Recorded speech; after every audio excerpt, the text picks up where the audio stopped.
Together make a sparks ignite, and the thought of loving you is getting so exciting. Sky rockets in flight. Woo! Afternoon delight. Whoop. You guys have it, I think. Afternoon delight.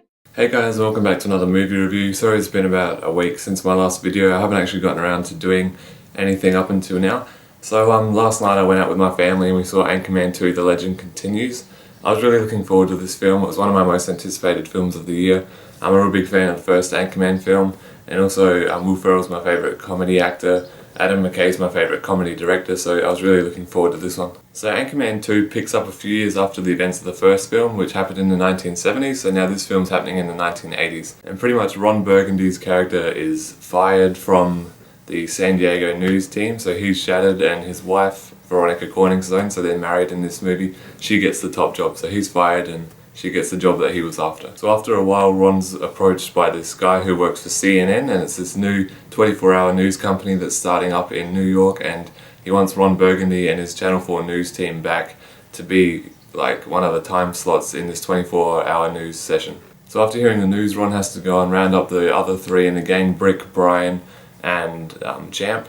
And then they head to New York for this 24-hour news show. Now that's pretty much the story to the sequel. It's very basic. I think they wanted to keep the story basic so they could just keep throwing heaps of laughs in there, so they didn't have to worry about the story too much. Because it felt like there was this basic storyline that they were following the whole time, but it also felt like a whole bunch of just comedy skits thrown in the middle as well. So we have all the same actors returning to play their characters. You have Will Ferrell as Ron Burgundy, you've got Steve Carell as Brick, you've got Paul Rudd as Brian Fantana, and Dave Koechner as Champ. And Christina Applegate also plays Veronica Koechner, but she's not in this movie as much. There is, however, a new love interest for Ron though, and that's at the New York 24-hour news station, and she's played by Meagan, so there's some funny scenes with them too in this as well. Also, another backstory is that Brick, who's pretty much mentally retarded, falls in love with this girl Channy, who works at the news station as well, and she's pretty much just as retarded or dumb as he is.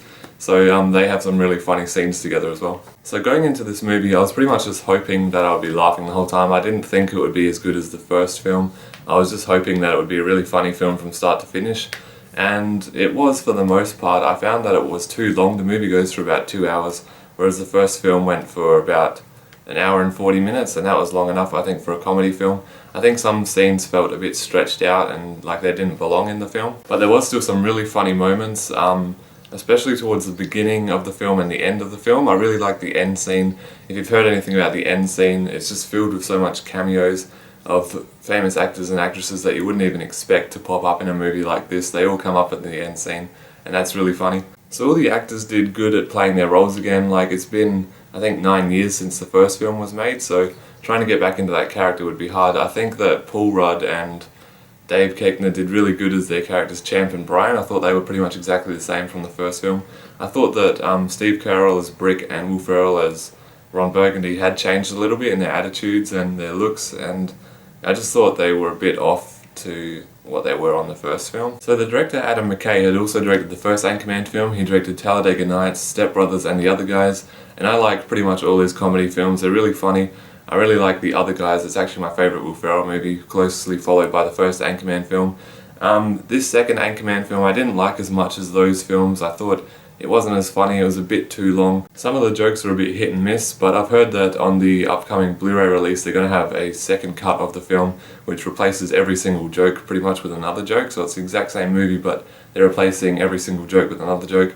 And I heard that in an interview with the director. So while I didn't love Anchorman 2, it was still an enjoyable comedy film, and I'm going to give it a very high B. So thanks for watching my quick review, guys, of Anchorman 2 The Legend Continues. If you're a Will Ferrell fan, Adam McKay fan, or just like good comedy movies, or you like the first Anchorman film, then definitely go check this out because it was a good time. Not as good as the first film, but for a comedy sequel it was really good. Next week I'll have a review up for The Hobbit 2, The Desolation of Smaug, so I'm really looking forward to seeing that. It'd be great if you could subscribe to my channel and check out some of my other videos, and I'll see you later, guys. Bye.